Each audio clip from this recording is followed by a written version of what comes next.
Nous ne sommes pas des descendants d'esclaves. Nous sommes les descendants d'êtres humains nés libres, puis réduits en esclavage. Ce vote aujourd'hui est un pas supplémentaire en hommage aux hommes et aux femmes, aux enfants mis en esclavage, à ces hommes et ces femmes mis en esclavage, et d'où je viens.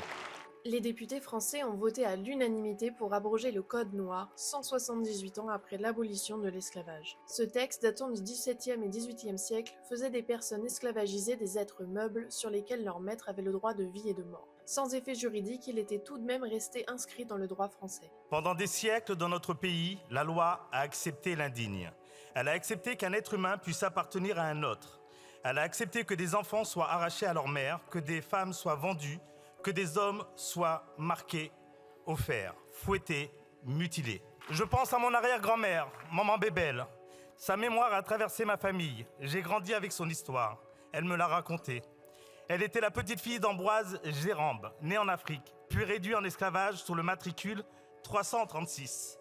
Et aujourd'hui, son arrière-petit-fils se tient debout devant vous, député de la République.